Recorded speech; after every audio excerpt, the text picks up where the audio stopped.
This is the first video, part of the series of Drumlog Advanced User Guide. And what's new about this series, you have two versions. There's the free version on YouTube, people can watch, but there's the extended version with more information and files. In the case of this video, which is on sound design using the analog part, in the extended version, I explain how I created some of the patterns and kits that will be available on Patreon as files you can download and on also the YouTube member section. Hello there, I'm Nu-Trix and welcome to this advanced guide on using the Korg Drumlog.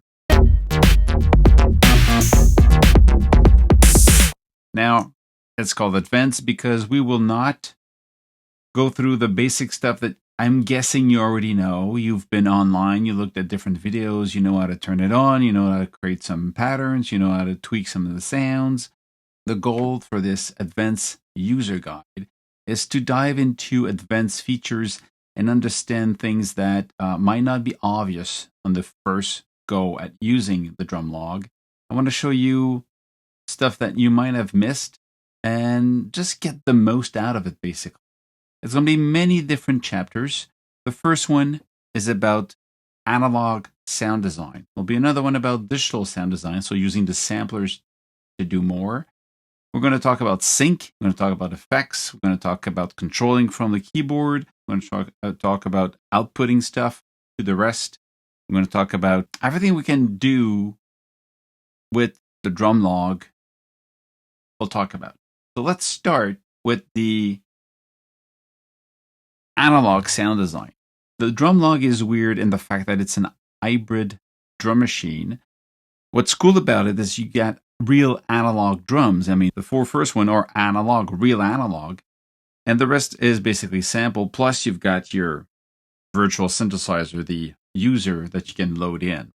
But the fact that you can actually save kits, the fact that you can save your analog sounds the way you set them up and you can save that is already a big thing over real analog drum machine, where sometimes you don't have any save. It's just what you have on the panel is what you hear in the engine. In this case, there is the option of saving it, which is by itself a big thing. You have here drive, tune, and decay for the kick. So if you go here, you drive.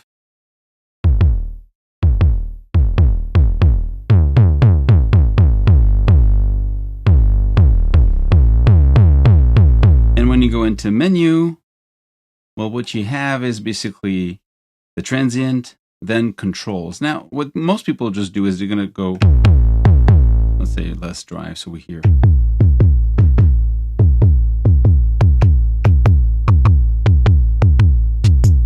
So there's all these different sounds. Of course, it's fun. It works quick. These are samples. These are PCM sounds that you cannot change, meaning you can just load a different trends in. It just gives you the attack sound. Now, if you really want to hear just the analog sound, what you could do is you could go right here and go into the top one and say attack. This is the volume of the attack. And if you bring that to 0,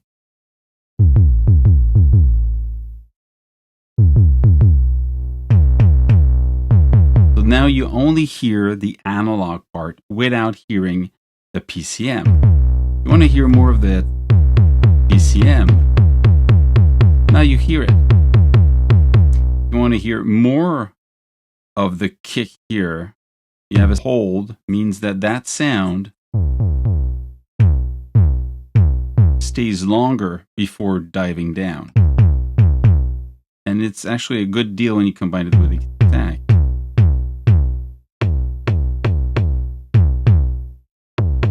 It gives more presence to the analog sound because it holds it before going from the attack to decay. It goes attack, hold, and decay. And that 3 is a big thing. And sweep time,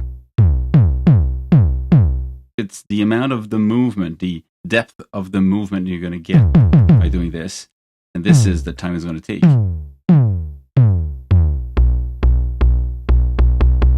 So there's a big range of sounds you can make with that. Then you get a cutoff and you get a resonance. Now the cutoff is actually if you low,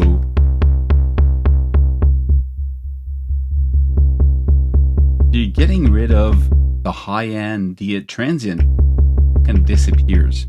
Now let's use this to design a kick that has more presence or more analogish sound. So if you want something that is more like an 808 kick, now you hear,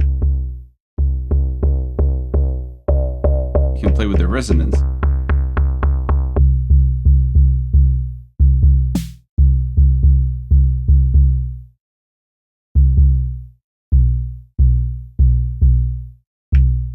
And the attack doesn't really matter because the low pass cut.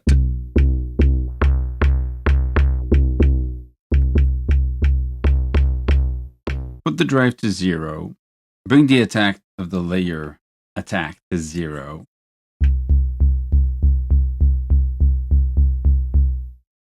Sweep time around 20 and this time of 35%. What do we get?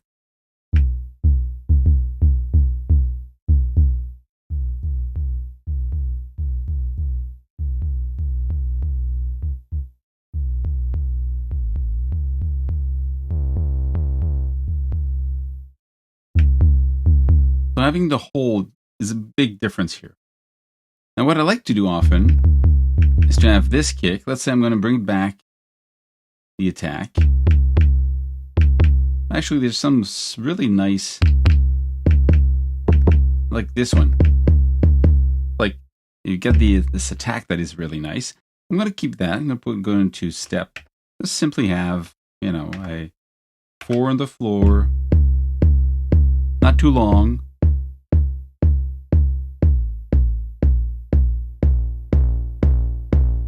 I'm going to go in and I'm going to add a tum. Now I'm telling you the tum because what I find interesting is I'm going to go part tum. Now the tum is not everybody who likes the tum. In my case, I don't use a lot of tums in my songs. Let's say you don't use this one. In this song, you don't need it. So what I'll do, I'll use the tum here for once only. I'm going to give it the maximum length. If I play it, you hear that.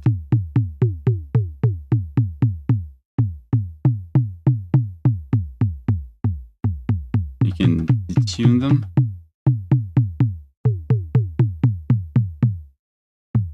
What I'll do, I'm going to go into, again, you've got different ticks.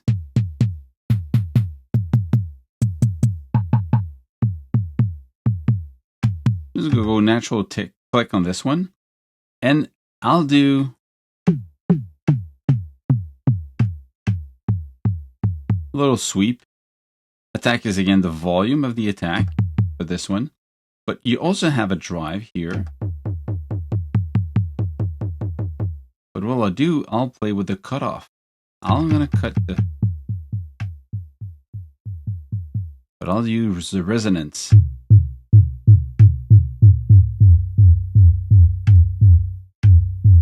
Oh, let's have a longer. Can we have a longer sweep?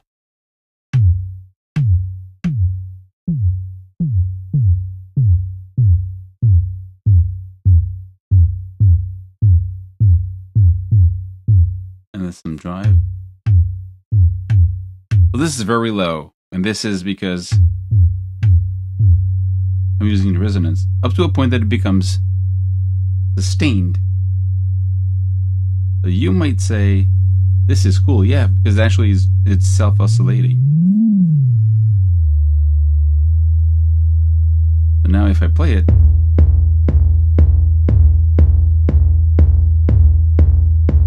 might be too long to self-sustain.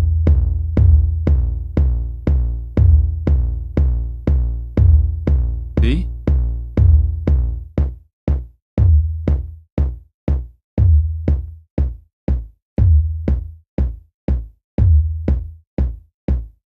So my low tum is now my rumble kick drum. Just because I went into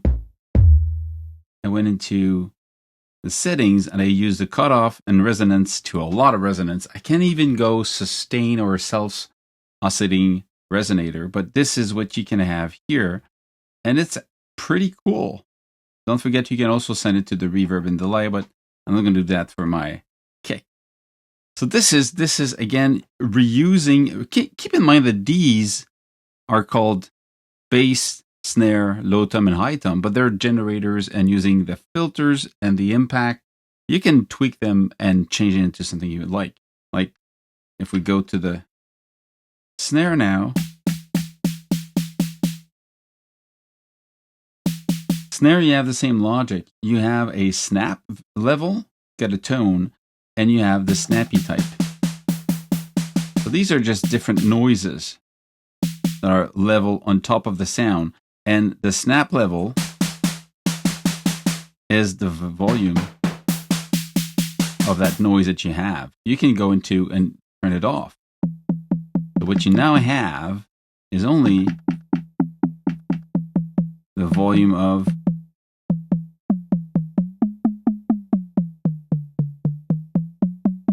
the snare skin, basically. And when you snap decay, we don't hear it because the snap level, it's at 0.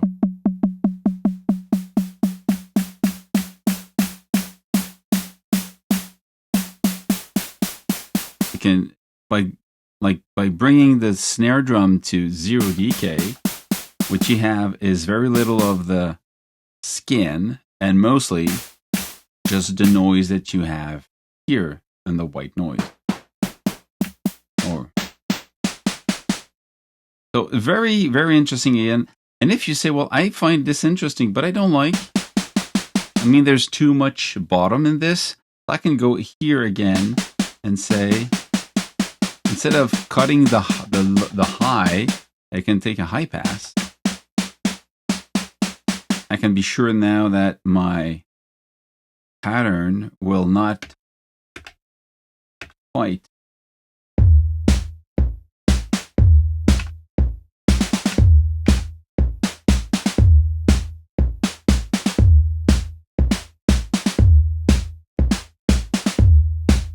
So that's the logic. I mean, so you have these options for each of them where you can go in and you can control snap volume or the transient if you prefer. You have control that changes over each of them, but all of them, you've got the cutoff, you get the resonance. And because of that, you can really bring out stuff that you want. Like, let's go further. Let's say that snare, I don't like for the song that I'm making. So you could say the same engine, because it has a noise in it, I could make it into a hi-hat, for example. Let's say I'm going to play it. Let's go, I'm going to play it as a hi-hat.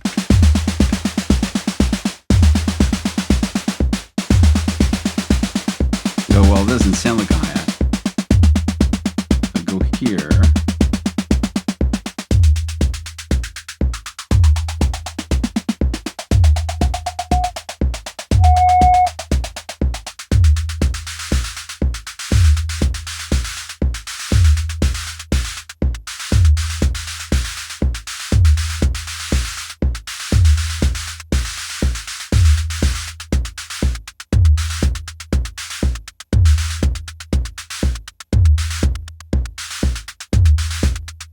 So then you can really use this as the hi-hat, and you adding motion, you could just record in real time.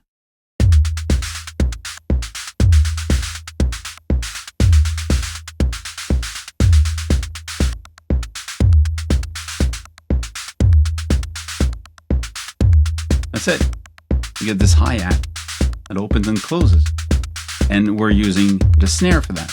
So don't get stuck into the name of each of these lines saying, it's a snare. No, it's a generator that can do noise, snare, hi-hat. It's just for you to use it the way you need to. So design according to what you have available, not for the name of the track.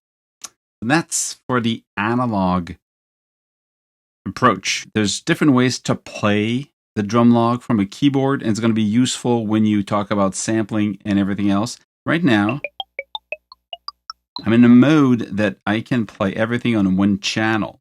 Now, let's go into Shift Global here, and we move until we go into the window called MIDI routing. You've got 112 USB. There's different options. If you only have one number, like 1, it means that when you play this, you're playing channel 1. If you change this, it's going to play channel 2. You go, well, it doesn't work because I have to change this to say channel 1. You go channel 1.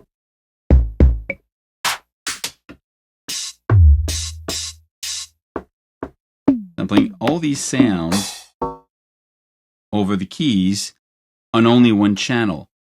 So channel 1, I play all of them. And this is the logic for all of them. The 1, 2, all to 16. Then you switch to 112. 112 means they are on different channels. 1, 2, 3, 4, 5, 6, on to 12. You've got 12 channels controlling 12 separate sounds. So now I'm on 1. I only play channel 1. If I go shift 2, I'm going channel 2. Channel 2, shift 3. Tom, channel 4. Other tone, channel 5. I'm playing this one here, live. See, this one. Channel 6. This one, channel 7. And then so on. So you can control using another sequencer if you want, or a DAW even, all the different sound directly if that's what you want. But what's interesting is that keep in mind that you can play chromatically the samples and the user, not the analog kick. If I go back to channel, let's say 2, the snare, all the keys are the same. So, but knowing that, if you want to change the pitch here, it means you're going to have to record the motion in real time for the pitch, either here or in the menu, to have that movement in pitch. You cannot do it by keys. But if you go into all the sample-based one, you can keyboard play the pitch you want. Keep that in mind as we dive into sampling, sound design. Welcome to the second part of the video when we talk about the sound design of the digital section. In the digital section, you have the sample section, which is basically from 5 to 10.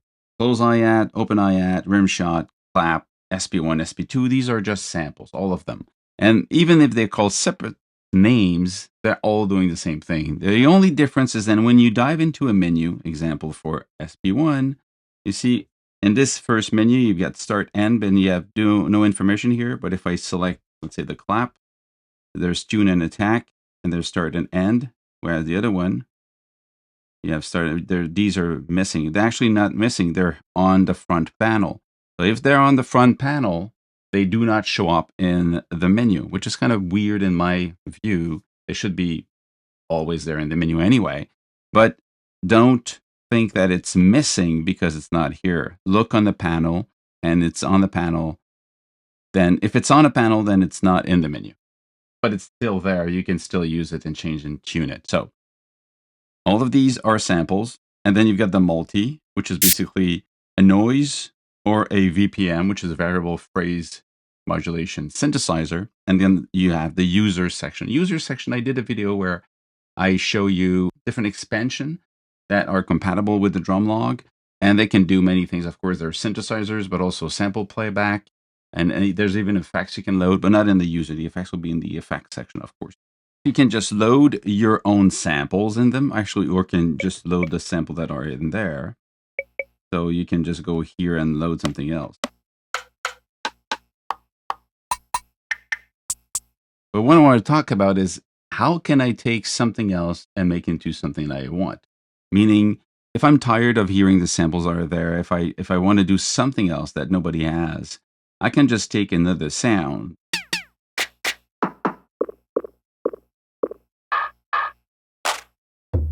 Let's say here.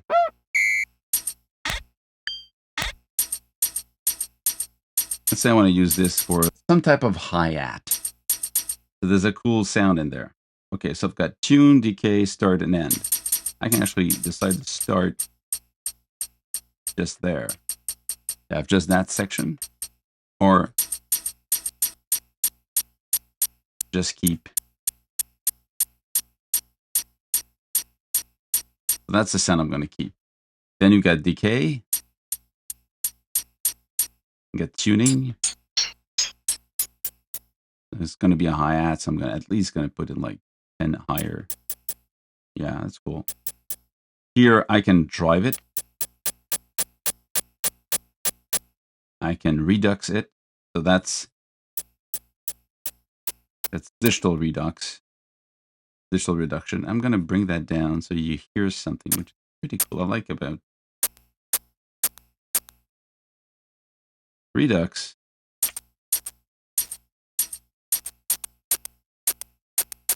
It's already a noisy sample, so it doesn't show it too much. But right away, you've got that sound. You can take the cutoff and cut the low frequency with a high pass.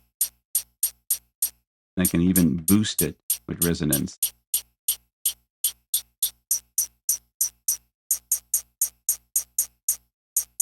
So I went to this sound. Now, just for fun, I can go back here and load another sample in it.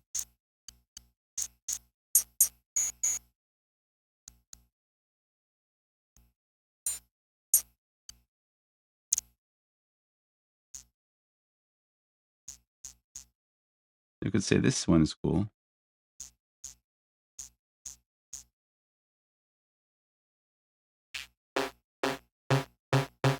Now, the other thing I want to show you is you could use this to make a synth sound, because remember that everything from 5 to 10, actually to the multi, can be played on keys. So if you hook up your keyboard and the device input, a USB input, you turn on the cord with this connected, it will appear as a controller. Then you can play it in real time chromatically on the keys. So this sound, if I go, let's say I'm going to take the other one. I'm going to take the clap and I'm going to convert it into a synth sound. I'm going to load something. This already has a little nice tuning to it. Lower for me. Some drive already is cool. If you want, you can actually cut the high end. You can add some resonance. And I like to add redux.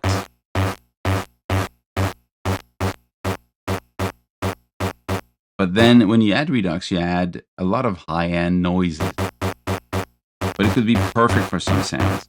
Sometimes just a little bit.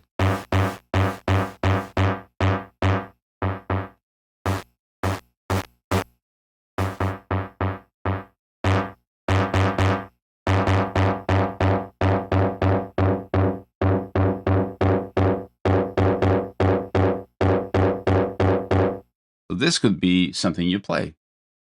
So it is fun to create these things. I'm going to go back to, I'm going to switch to SP1 and try another one and show you what, if I want to do something that is, let's say, more of a high-end noisy. This one is really already noisy, but this could be a cool thing to play. Again, some drives to bring it up. Love a lot of redux with this one.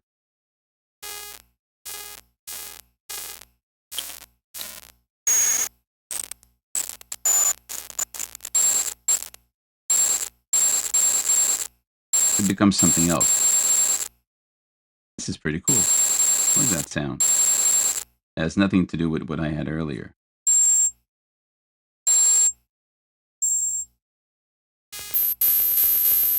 That's it. Now, there's also something else that is interesting, is when you load your own stuff, and I'll talk about it in another video. When you load your own samples, you can load something longer. No brain, no brain. Okay? No brain, no brain. But you just have no brain. It stops playing before the rest of the text. So you could actually start from another place. That's funny. That's brain, that's brain, that's brain, that's brain, that's Some drive. and lots of money. And lots of money. And lots of money. Brains and lots of money. No brains and lots of no brain. No brains and no brains and no brains and lots of money. And lots of money. And lots of money. And lots of money. And lots of money. And lots of money. And lots of money. And again, I can change the tuning on this thing.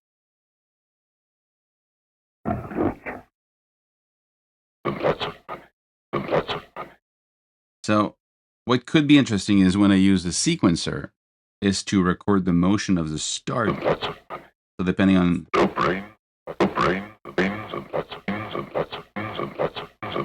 I could start no brains or lots of money, depending on where I want to position that value in the sequence.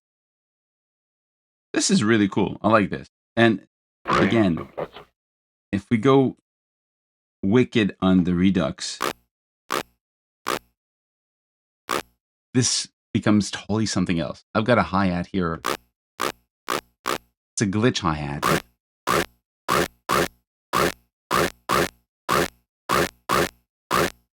And it comes from...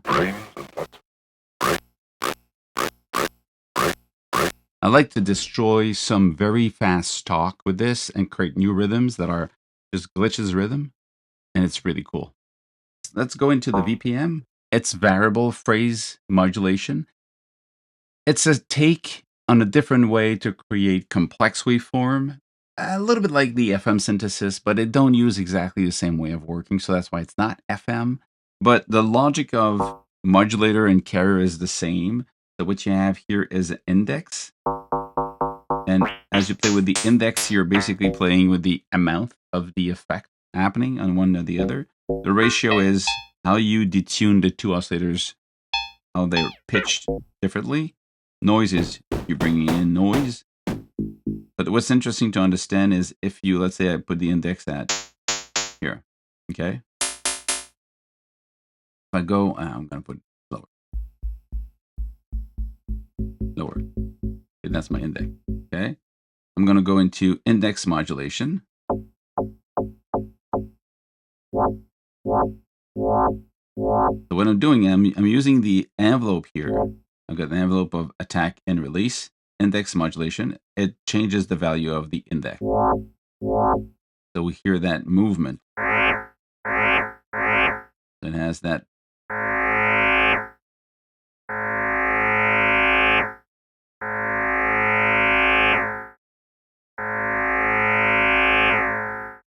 And you've got, this is attack and release, and you also have attack, sustain, release.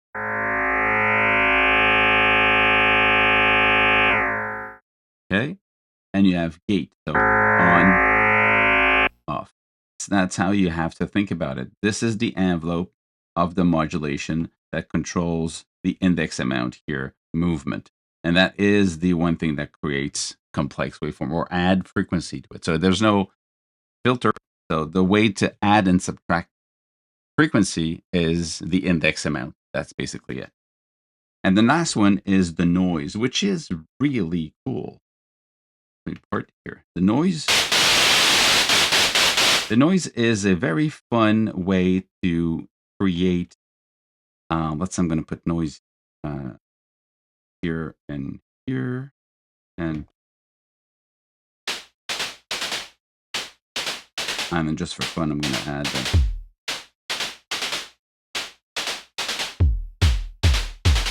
Okay, so I've got my live. What's cool also is you can hold it. And now the length is that of a note. Very good.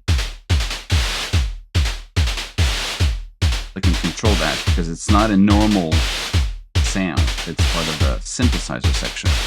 So what I can do here, I've got a different type of way to modify the internal noise. Okay, so I've got a low pass, minus 12 dB, a low pass 24, a band pass 12, and band pass 24, high pass 12, and high pass 24, and a decimator. So all of these, when you select these, they're being controlled on the other menu page. Get color, and in the color, that's what you control. So if you select the low pass,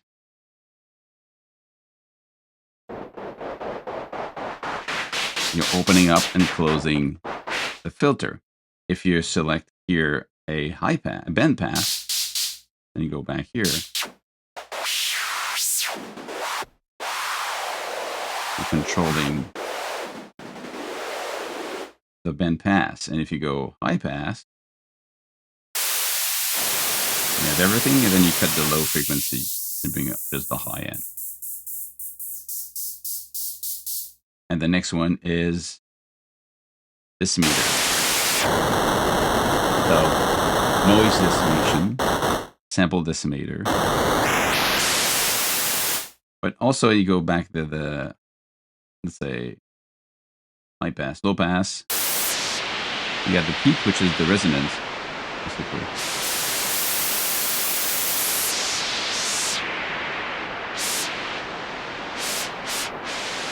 And you still have attack and release.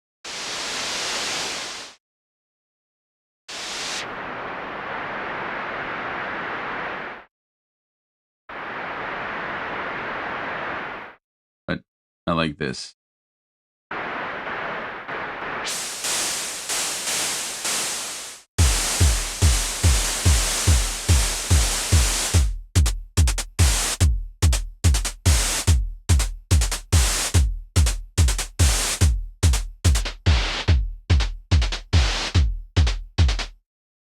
That's it. A very specific, it could be a hi-hat, it could be a snare, noisy snare.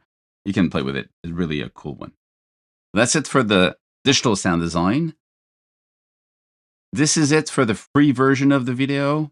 If you want to know more about making sounds, I have the extended version of this video, which adds also the section of making a kit using all the stuff that I just talked about for the analog and digital sound design. I also provide the kits that I make and the pattern to show how they work. This is available in the YouTube member section and in the Patreon paid section. That's it. Stay safe, make more music, and see you soon.